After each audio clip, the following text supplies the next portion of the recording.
And we're live. Sorry for the wait. It's been kind of busy here today. We are actually, well, we haven't done the show properly the way I want to do it. I think we're gonna do it in within the next month, probably starting in March. We're gonna start doing live shows from here, where we're streaming this video from our studio at the store. Check them, show them the studio. So we're here at the studio from the store, everyone. There's people there. There are clients, so you can go back to me now.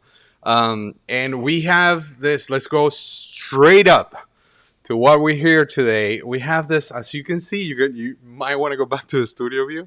As you can see, I'm surrounded, and there's more down here. This was a crazy. Go back to my ISO. This was a crazy, huge lot that we just picked up at CIS. Everything is graded by CIS. They're not sponsoring this video or the grading or anything related. Just FYI, I have to pay like everyone else. So, just FYI, it just happens. I like the way they grade stuff, especially when they're loose. There's a bunch of weird things that I'm dying to show you that I'm going to leave for the very end. There's one that I'm sure is going to be controversial. But let's start with this one. Like, for example, this first piece that I'm going to show. Oh, you know what what's up, Jay? Yeah, you know what we didn't account for? Where am I going to put the stuff that I already shown? So we have to figure that out. So anyways, let's start with this one, vintage collection. If you're not into the vintage collection, I don't know. Like, I'm a 3/3/4 guy. I know that there's a lot of people, even from Spies Runners Lounge. I mean, those great folks watching us. Speaking of that group, as everyone is like Sideshow or Hot Toys or Black Series and above, I guess I'm like the old guys. I stick to 3/3/4. I really like that scale. I've been collecting that scale ever since I was 8 years old. So most of the stuff is that. And if you're into that scale, and if you're into modern, you have to do the vintage collection. Some of it, the vintage collection. Let's just keep it like that. So the first thing that I want to show from this haul is this Melloway Boba Fett prototype armor. I like to grade these. This is not the first one that I grade. I like to grade this guys with the mailer. I think it's part of it. I know there are a lot of people that just grade them like normally, but it was part of the experience, especially for people like me who grew up abroad, that we did not have that option of just mailing away flag points or coupons or stuff so we can get stuff on the mail. So the mailer, for me at least, happens to be a really essential part of the experience. And it's on punch, it's in beautiful condition. Vintage is the best. I totally agree with you, man. This guy graded an 80, and it uncirculated. I don't think they're doing that anymore, the uncirculated thing, because I took the seal mailer to CIS, and they with my permission, they took it out and graded the whole thing like that. So let's just start with the Star Wars stuff. Let me just start showing the Star Wars stuff. There's a lot of, like, you might want to say common stuff, like this Ahsoka Tano. Maybe like this. Let's see. What would be the best way? Here, right? Oh, the glare. She graded 90. So here's the thing. I'm very picky about condition and stuff. So when I get figures, like, either I usually get like box stuff. None of these figures came from a store or something like that. So I take them out of the chipper as carefully as I can. And this figure is in great shape. I know there are people that kind of like her more with the coat and everything, but she graded 90, so that's like a really nice piece to show. There's more. I'm just gonna do Star Wars stuff first. Mandalorian. Not all of them are from the same area. There's a bunch of oldies there, so no worries if you're not into the modern stuff. Is this the right spot? Yeah, maybe there. Why? This is an 85 plus. Luke Skywalker. Why did I decide to grade? You can find this piece on eBay right now, non-graded, of course, for like $20. But why did I decide to preserve? The main reason that I grade stuff is A, to preserve the piece. I think it's the best bet to preserve things. Like, it's not only beautiful encased in acrylic, but it's UV ray protected and all that jazz. You can also get like Ian's display cases and stuff. But I really like the fact of the provenance. Sergio, mi hermano Sergio desde Venezuela. Big hug for you, brother. The reason that I decided to grade this guy is because this is the look that I was waiting to see, and the prequels did not give me that look, and so the Mandalorian did, and so it holds a special place for me, So that's why I decided to grade that guy. Okay, here comes the cool stuff. This is early 2000, actually 2012. It graded 85. It's a B-wing pilot, but how do we do with the focus? Can you check the focus on this one? Help it out. Just gotta click on the screen. See if it improves. It should be, because it's like the cool camera. Yeah? No, I won't focus on here. Well, the cool thing about this one is that this is on a Revenge of the Jedi card. It was a really neat nod that they did to that whole Revenge Return thing that happened back in the early 80s. So that's why I wanted to grade this guy. It's in great condition. I graded an 85. I'm going to go faster because there's a bunch of stuff and people are just going to get bored. Grand Moff Dark King. Maybe I'm putting him in the right place. Also, once you see the sticker, you know that this is not one of these rehash, repack type of stuff that they're doing with the line, regrettably. So this is like the first batch, the first wave of figures. He graded an 85. It's in neat condition. It's unpunched. That's another thing that regrettably we lost. Hasbro, for some reason, decided to not do unpunched cards. I guess people started complaining, and people were trying to like get the... I think, if my memory serves me well, people started to call Hasbro and say, hey, the figure is wrong because it was punched when I got it. So they started returning stuff. So they decided to screw it, punch all the cards. So that's why, according to the people in the know, apparently that's why they're not doing the unpunched cards anymore, because it became an issue, regrettably. So finding unpunched cards from the vintage collection nowadays is, it holds sentimental value, if you will. Jade, I think, once again, I do it to preserve the piece. Not only the UV ray protection, not only it's encased, but it also is labeled. So, like in my case, I went to a rough situation a couple of years ago when I almost passed away. And if you're familiar with my collection, like, I know my kid is helping me with this. If something happens to me, they're not gonna know what to do with this, and if that's worth $100 or 20. So I think another add-on to grading stuff is that it immediately has some sort of clue to gauge value when you're like find yourself in that situation. So I know it's kind of morbid, but you got to think of every situation. Is there a way to turn on the AC on this side? Yeah, like put it colder. I guess it's the lights is good. Thank you, sir.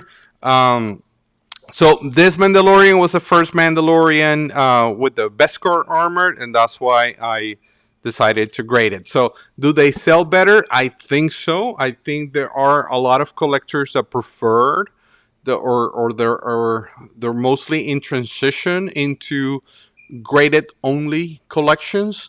Hola Cesar, saludos.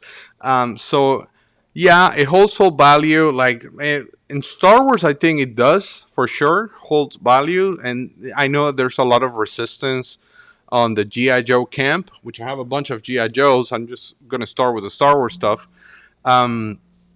So it holds values for sure. I know in the G.I. Joe camp, it's harder to sell the grading part, but it's at the end of the day, it's like if you want to grade it, if you want your whole stuff graded, that's up to you, man. Like, and I like it. I'll do it when I can. I don't do every single thing. I do some things. I'm a little picky of what to grade and what not. So I do firmly believe, but that's my personal opinion, that they do go up in value when they're graded. So this is a retro collection Boba Fett Also, not a hard piece to find. He graded 90. So that's the thing. I saw this one. I took it out of the chipper. I think this was the Amazon 2 pack. No, I'm lying. This was the very first wave. Um, that's fine. I think he went nuts with the AC. Um, so I graded it because I saw that the car was in pristine condition and the bubbles seemed really, really nice. And say what you want about the retro collection. This is a lovely and very affordable way to get your hand on a Minton car, vintage, if you will, at least mold Boba Fett in your collection. You know, like a real Boba Fett on an Empire car, go for goes for a pretty penny nowadays. All right, now going back to, I don't grade everything, and there are some things that I like to grade. This is a perfect example. So this is a Princess Slave Leia, and as some of you know, Disney changed that wording, and she's no longer called a Slave Leia. I think she's now a Hut Slayer because I totally agree with empowering women and all that, but we've been calling this girl like that for 40 years. Like, we might as well. Whatever. We're not gonna get into politics. So there's, to the best of my knowledge, and the people in the know says that, but they're not gonna allow these figures to be made ever again because she's on the infamous golden bikini, and at the same time, it was unpunched. So I'm like, this is a great to the great pile. I have a pile on the upper side of my closet when I put that type of stuff. So when I got my hands on her, and it has the mail away, just the first Boba Fett that I showed, that was the sticker promoting that. So there's, it's a lovely talking piece. She's some punch. It's a slave Leia who no longer will be called like that, and most likely won't see Carrie Fisher in the golden bikini in any future time that I'm aware of. I know people that actually use a hair dryer and remove the sticker so they can see her in the bikini. So this piece, well, speaking of value, I do believe that one's going to hold value. Going back to her daughter, Queen Amidala from the Phantom Menace, I just decided that she graded an 85. But once again, Unpunch is from the previous wave. This is a 2011, 2012, I think. She's beautiful condition, graded 85, so why not? All right.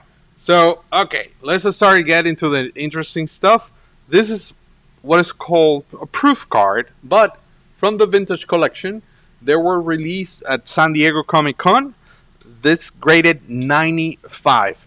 So, yeah, you can go on eBay and find a few of these for an affordable price, because these were sort of like a handout promotion type of thing that they did at San Diego Comic-Con in 2010. So it has rained a lot ever since. But here's the thing: people mail these things that they don't respect it enough, and they mail these things. I think they also allow archiving without a grave if you want to protect them. Yes, they do. They do an archive designation. Sometimes they can't. It happens to me. Sometimes they can't check provenance, especially with, like, I always on the hunt. If you look at my videos online, I'm always hunting when I travel abroad, and sometimes I find piece that is close to near impossible to check the provenance. And as a matter of fact, I have one there that is going to be controversial. So they either send it back to you, or they say we're just going to archive it, protect it, and just leave it as it is, but we can't grade it, and that's up to the user. So anyways, going back to the San Diego Comic-Con proof cards on Punch, Vader, he graded a beautifully 95. All of those start, yeah, man. The background with the Venezuelan He-Man, that's right. This guy right here, he was made in Venezuela. It's a bootleg version of Venezuela. This is a blown type of plastic. I should have done that. But it was this like a giant that it was famous in Venezuela, and right now it's very hard to. It's harder to find here in the U.S. Not necessarily because of how hard it is to find it in Venezuela. You can still, if you dig enough, or if you know someone there, one of those things are going to pop up at some point, but to bring him over is a whole mission. And Sergio, you just threw a grenade at me, and now you got me talking about him. The reason why it's so hard to bring this guy complete here is because the National Guard at the airport in Venezuela, they don't have customs or homeland security. They actually have the National Guard overseeing transit. So they usually break these things to see if you're like trying to smuggle drugs out of or in the country. So to get that guy out of Venezuela is a mission. Anywho, another proof card. This one is Luke Skywalker, the walking Luke Skywalker from San Diego Comic-Con '95. Like I said, when I got my hand on this set and I noticed that the level of this is coming on the thank you. The level of how cool they were, I just pulled the trigger and say like, oh yeah, I'm gonna grade them. Another beautiful example. This is 2010 from the vintage collection, but regrettably, Focus is playing tricks on me. This guy is from, it says Revenge of the Jedi card. So it's a Wicked Warwick from the prototype Boba Fett Melloway promotions. Pretty much a first wave, but just on the Revenge of the Jedi variants. For those of you like me that are into variants, it's a cool piece to have. This guy is not vintage collection. It's not impossible to find also, but he is, thank you, Jen.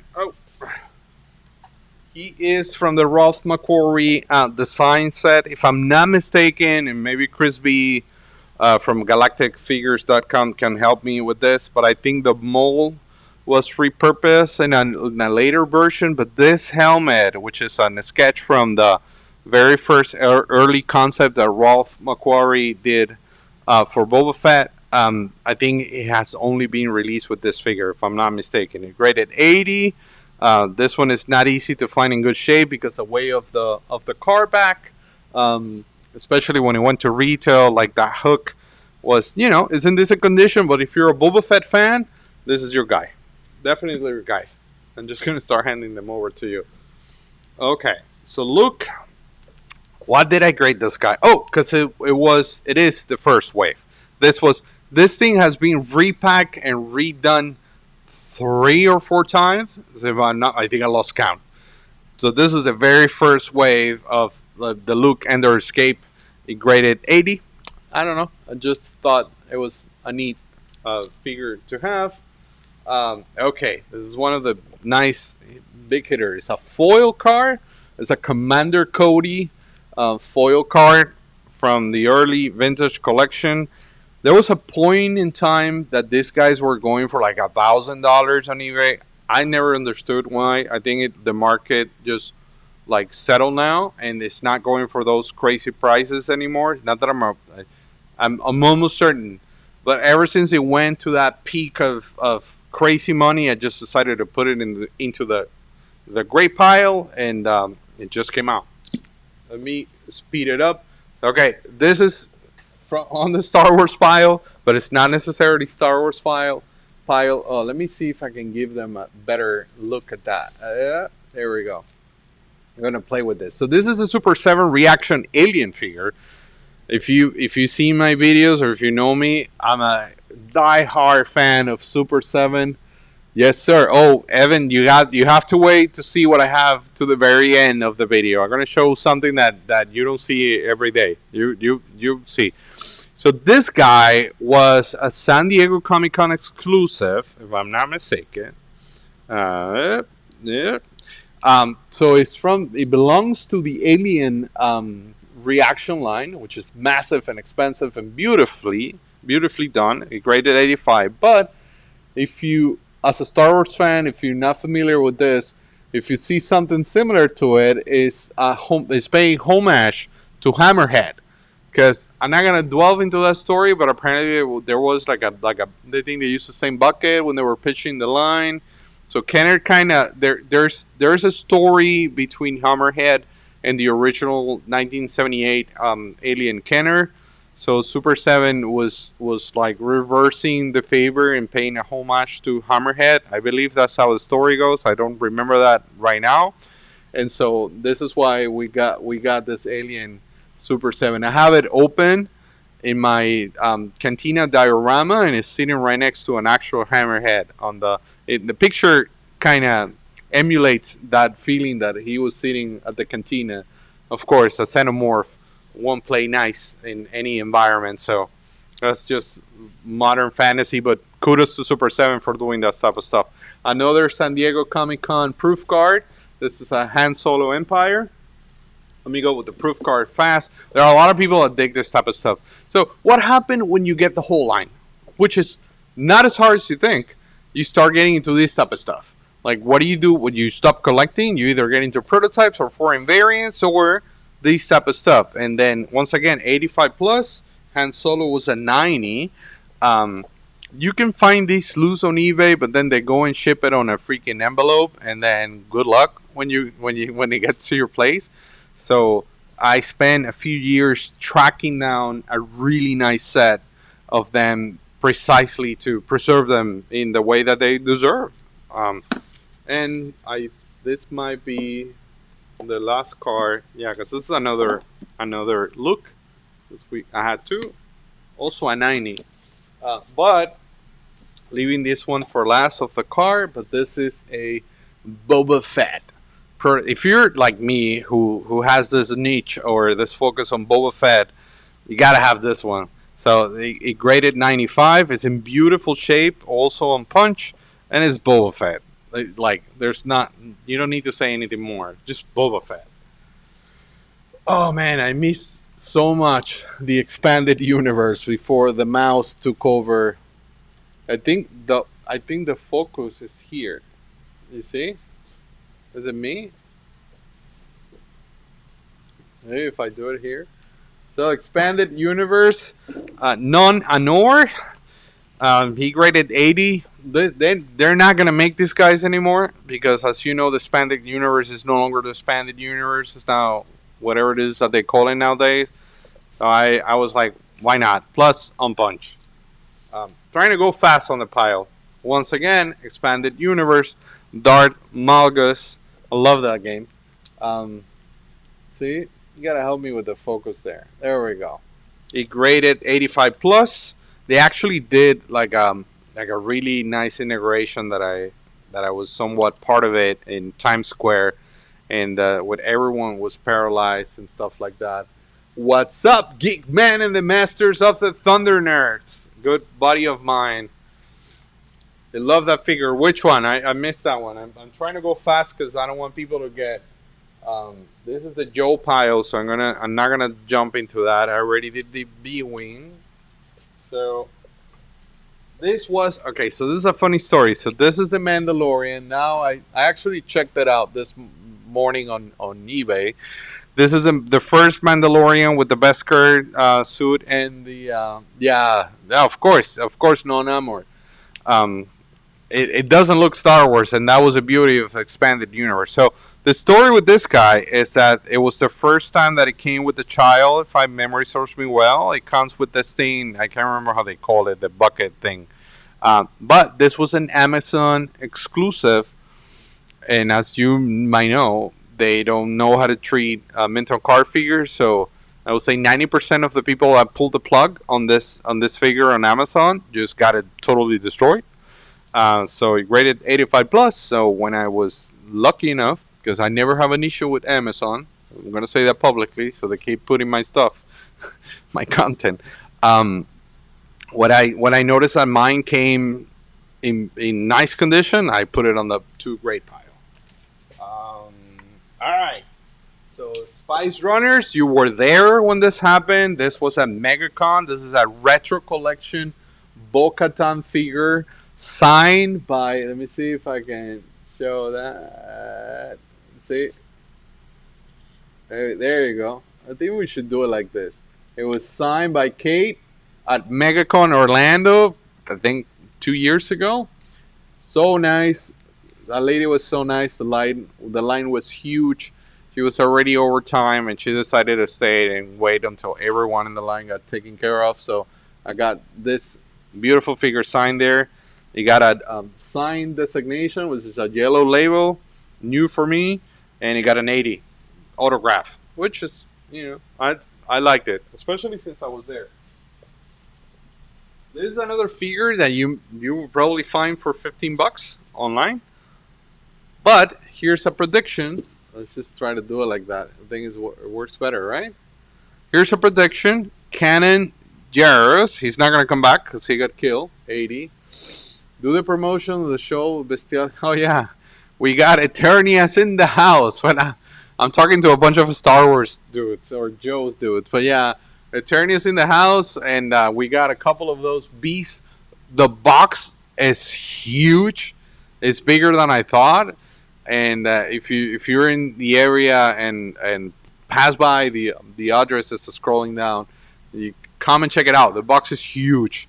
So Kanan, the reason that I decided to why did I grade Kanan, and this Kanan is particularly, I don't know if they're I think they're gonna do it again. I think it was announced. I lost track of the announcement, but ever since the Ghost was fully backed, and there's a lot of love for Rebels. Like, I have a very special connection with Rebels. I saw with my kid when he came out, and we both cried like babies when he died. So I don't know, this has a special meaning for me. I love that character, so it's a way to preserve it, I guess. Who else is here? Are they mixed? No, right? Okay, no, I think. Alright. Another revenge card, but this is R2D2. And it graded 85 plus. Okay, that kind of concludes the Star Wars cards, but I do have some stuff. I'm just gonna tease. I do have some stuff to show that you don't see. Oh my God, the focus you don't see every day, and I'm gonna show that to the very end because there's a story behind it. Let's just go real quick with Motu, and I got some Super 7 stuff from Motu. Say what you want about reaction. Say what you want about Motu reaction. I absolutely love that line. I went nuts. Me and my buddy Joe Teague, Motu Joe, we actually recorded an episode that I'm going to be editing soon, and we went and explored each and every one of them. For some unknown reason, this is a Wave 2 Man-at-Arms, no mustache.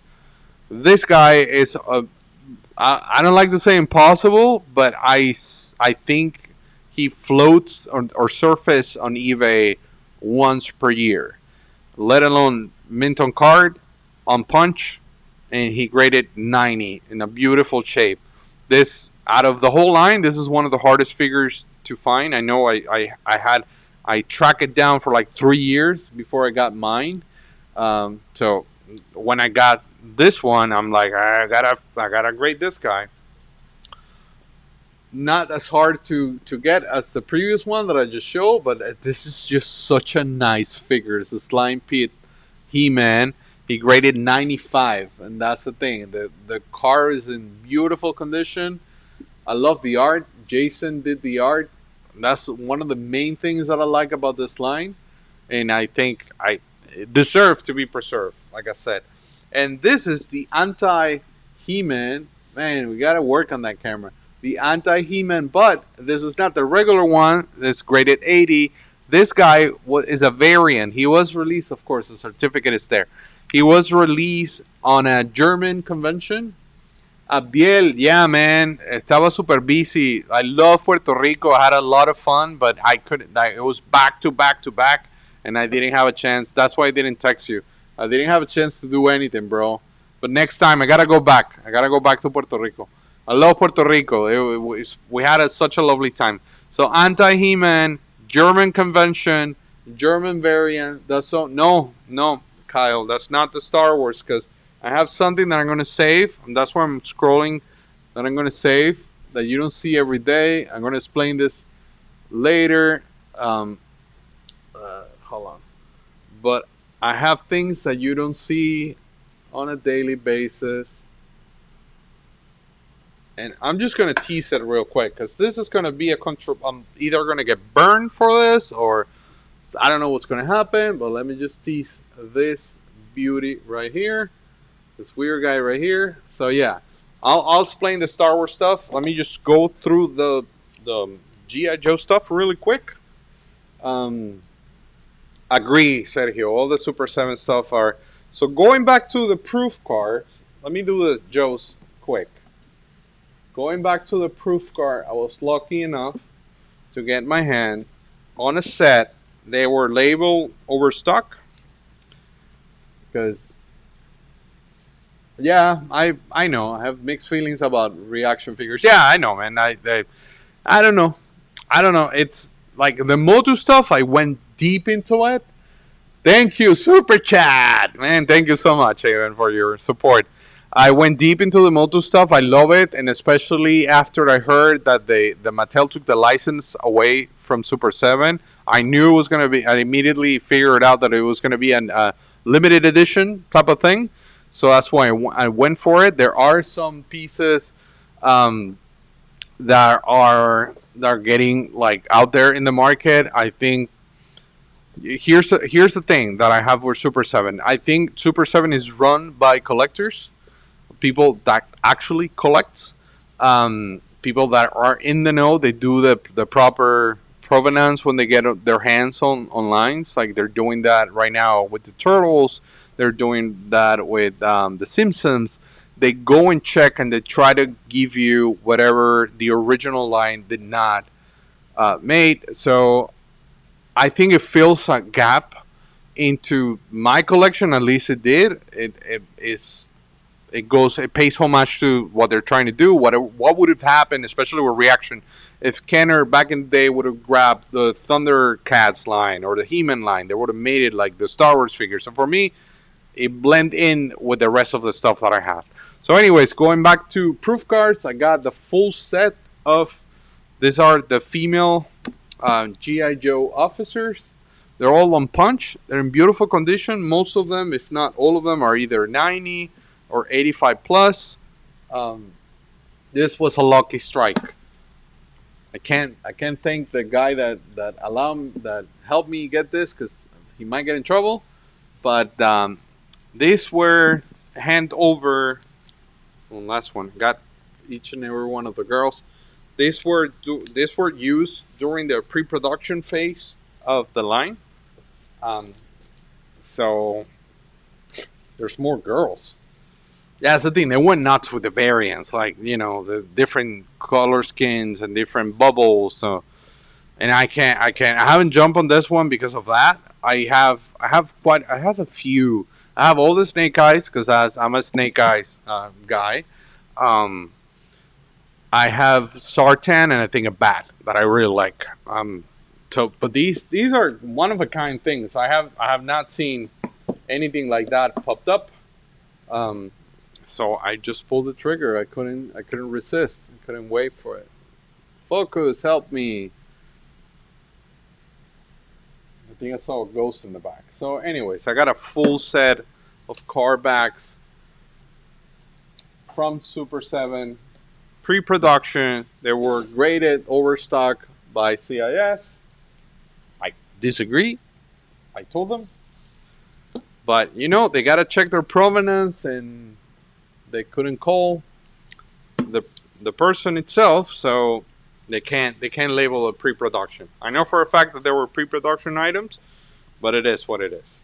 Almost done with the Joes. I'm just gonna show a few cool pieces. This is the Major Blood. Fun School India, he graded 70. These guys are super hard to find a good grade because, as you know, Fun School cut corners on the production, so the card is very fragile. Don't get me started with the bubble. They actually CIS this lovely thing that they kind of put a coughing on it to protect the bubble. They have this new technique that I really like. Gotta work on that focus. And I love this Major Blood because they came up, they actually mix match the body of one version with the head of the other. And since this figure doesn't exist, they went ahead and recreated the art. And that makes it very unique. Like, these Indian guys are love it when they did that type of stuff. Another example from India, he graded 60. Grunt. A lovely Grunt. If you know your Joes, this is a weird grunt with a weird looking kind of clothing, but at the same time, they went ahead and did this random art that looks kind of cool. And I really like when now that CIS are doing this type of coughing protection things for the bubbles, especially these type of bubbles that almost disintegrate on their own. Let me see if I have another phone school so we can jump from the phone schools. Um, yeah, Blaster, Battle Force 2000, Focus. There we go. I think too cool. The promises. Thank you, Sergio. Yeah, I'm gonna start doing more.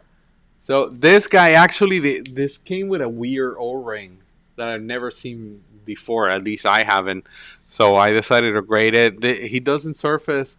¿Qué onda los güeyes en Mandalore Express? I'm sending a big hug to you guys. I hope the snow is coming. That is getting less aggressive in Texas. I was in Austin not so long ago. I know, Navarro, Texas, and it was crazy cold. So this was another jewel that you don't see that much on eBay, especially in this condition, like on Punch and with that weird clip on the top. And actually, the card is bigger. It came out bigger because of that. They actually preserved the weird clip that it came with. That's the only sample that I've seen in person.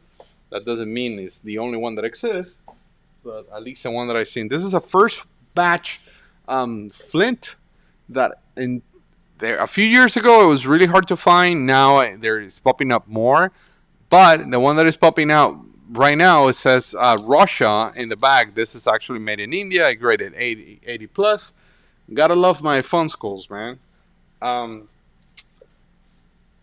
This is not everyone is into this, but this is from the 25th. But this is a factory error. They actually put an Outback, Tiger Force Outback, on a Duke car.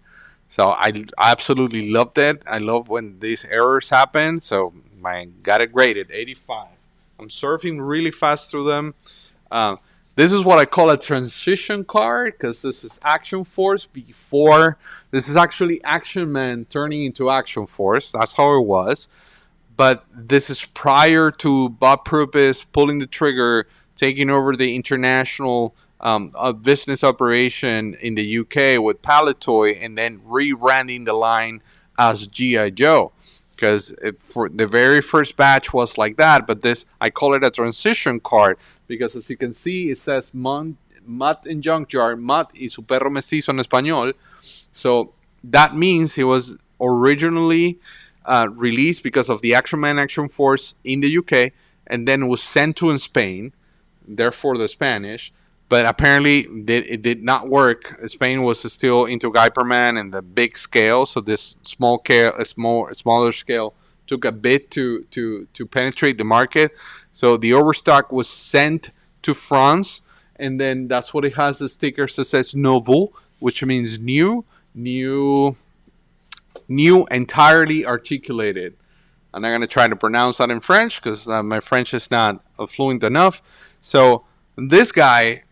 It's a talking piece because he's on Punch. The card is in great condition. He graded 80, but this guy survived being distributed in the UK, sent to Spain, and then to France, and now here in Sunrise, Florida. So I call it the ultimate survivor for Joe fans. Speaking of survivors, Argentina Plastirama, which is one of my favorite of all time. Destro, which is called Fuera de Ley, like outlaw. It's how they call Destro. It was made by the Argentinian company with the license, Plastirama. It was sold for $2,500 on eBay. I was expecting $100. Look at you, Mandalore Spice. No manches. 2,500 pesos. Look at you. Congratulations. So, Fuera de Ley, graded 70. The bubbles of Plastirama is really hard to get them right. So, every time that I can, I get them graded. Same thing goes with this weird looking ripcord. As you know, our ripcord is fully camouflaged, but these guys, they decided it didn't look good. So they actually went and put a skin color on him. This is ripcord, but it's called Soldado de Asalto. Codename Fuego, Fire. So codename is Fire in Spanish. In Argentina, the camo is different. He graded 80. Beautiful piece. And then Oh, I really like this piece. You don't see this every day. So he's called Soker. He's called Soccer. As you know your Joe stuff. This guy was a driver here in the U.S. He was released with his vehicle, so therefore there are no carded version of him. So Argentina, so the legend says, got the molds for the figure only, but they never got the mold for the vehicle. So they're like, well, we're just not going to lose money here. So they went ahead and did their own artwork and released the figure carded, which is same thing happened with Cover Girl, Sergeant Slaughter, if my memory serves me well. So to finish up, let me show you this interesting stuff. I'm just gonna put this here in the background. Oh yeah, yeah. Want more? Oh shit, there's more. Gus, you didn't tell me these things were here. You told me to put it there. Yeah, well, I have 3 more from Star Wars. Okay, so before we start, this is from the Lost line. That was at the beginning of the vintage collection transition into whatever it is now. It's called the Lost line. On punch in nice condition, 85. Me loves some shock trooper love, so I wouldn't. Alejandro, we're gonna have to call you later because I'm live. Me loves some shock troopers, so I decided to grade it, and it graded 85 plus. So the next one is Boba Fett, and I love this card. The Boba Fett, the is very. I love this card. I love how he came out. This is the moment before he goes into the Sarlacc. Fun fact with my son. When we started watching, like doing, let's just watch all the Star Wars movie. When I had control of the content that he used to digest, I remember getting all excited about seeing Boba Fett, or I knowing that Boba Fett was coming. And at some point, he said, you were probably like 8 or 10. He's like, "Why are you so excited about this guy? He barely speaks, and the only time that he actually gets into action, he gets thrown into the Sarlacc," and he kind of killed it for me. For me, it was a figure. So I really like this figure. He graded 85. It's in really lovely condition. So, and once again, I'm a Boba Fett fan.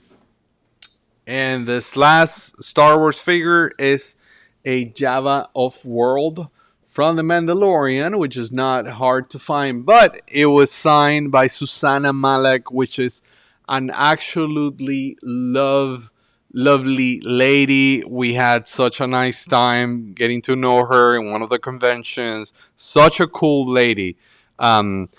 It was graded 80 with the yellow designation that I wasn't aware of. She was so happy to do it. She played the actual Jawa on The Mandalorian. So she signed. So here's the cool thing. She put her S. Malek, because I guess you can't fit Susanna. So she puts S. Malek, her name and last name. But then on the bubble, I don't know if I can show that. She put Utini, which is a infamous grunt that the Jawa says, like, Utini. So I loved it. Nice piece to preserve. Let's go to the weird stuff. So I was in Mexico hunting. I actually went to Ciudad de Mexico hunting, and through friends and referrals, I found myself in a little hole in the wall. An amazing Joe collector that had a bunch of stuff. He was friends with people that used to work at Lily Lady and in Origen as well. So he had hundreds of overstock stuff and leftovers. There were bags. I taped the whole thing, and I'm going to use that in the next season of Plastic Crack. But I'm going to give you a teaser because I'm going to show you some of the stuff that I got from it. So you might want to go to a 2-shot because I don't think I can show. Yeah, the focus is not going to work. So this is an actual. Let me see. Help me with the focus. So this is an actual Emerald Akbar Lily Ledy. It's called Overstock because these pieces basically come. Lily Ledy went into bankruptcy, and at the end, the very last days of the thing, when they told the employees and they didn't like help them with the money and everything, it was like free for all. Grab whatever you want and go and sell it if you need. So basically, the inventory got ransacked. A bunch of the pieces weren't even painted. is technically pre-production, not necessarily because it was part of the pre-production quality control or approval system. There was not such thing in Mexico, but it never made it into production, and it's not painted. So when I found this, it was beautiful because it was in a box, and then a box mixed with a bunch of stuff, and I go, "What's up with this Admiral Akbar vintage head?" And then he told me there's a bunch of heads, no pun intended, on eBay from the Lili Ledi overstock. So this was a nice find, but then this guy popped up. So basically, this is also, it's technically help me with the yeah. So he's technically pre-production. Maybe if I get it closer, does that work? There you go. He's technically pre-production as well. Once again, not because he was part of the approval process. None of that. He simply didn't make it into the market because the company went kaboom. So he was never Sonic weld. I think that's how you say it. So he was never properly assembled. Actually, the torso and the head and everything was disassembled when I found that I actually have to like go dig into the boxes to find all the pieces. I found like torsos of other figures, and then it was so much that I just like that was the only one that I could like put together complete. So I love I love how CIS graded it, because this is an odd looking Han Solo that was never assembled, which is a lovely story. And then speaking of assembling stuff, this weird guy, this weird Frankenstein. So this is a Return of the Jedi Lando head with a I believe those legs are either from the Rebel Soldier or something like that. Let me see if it says there. I think it's a Rebel Soldier. Nien Num arms. And it's, yeah, and the legs are from a Rebel Soldier, and the arms are from Nien Num, and the torso, it's once again help me with the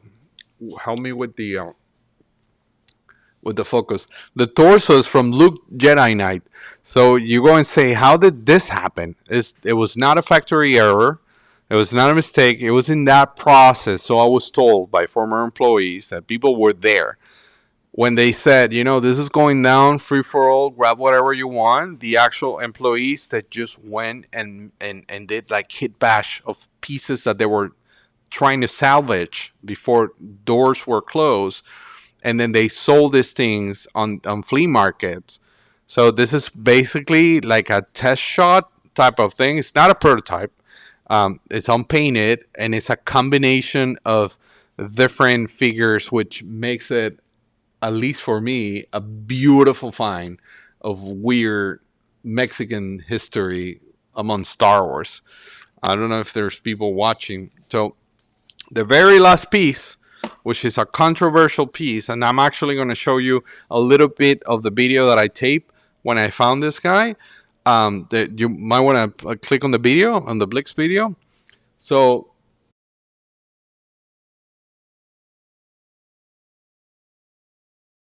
okay, so recue the video, maybe, if you like. Okay, no, I'm not. Okay, so this was in a rough area in Ciudad de Mexico, but like again, through contacts and stuff, I met this gentleman who was a really nice person. Like I said, it was a really hole in the wall, but he had a lot of stuff. He was very passionate about GI Joe. There was so much in that place that it was overwhelming. Like I could easily spend hours and hours or even days just digging through boxes and stuff. And then out of nowhere, I see this box, and then I spotted the Blix. The head is also there. I eventually pull it out because you can disassemble this thing. This is fully articulated. You can go back to me. The video's out. So go back to the two shot. So then I found this guy.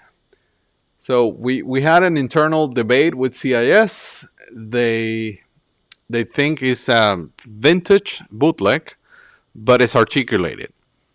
I disagree. I think this is a weird real deal. It doesn't look like I actually went and bought modern custom Blix and compare it, and it doesn't look anywhere near. It's it's not Sonic Welt. So this was like a really weird piece that came out of nowhere. The gentleman was he's very he knows a lot about GI Joe. So when I picked it up, he thought it was a marble piece. And I'm like, I'm just gonna take this. He thought it was like an Avenger type of thing. I didn't take advantage of it. I gave him good money for it. But at the same time, with the risk of just getting something that was recently produced.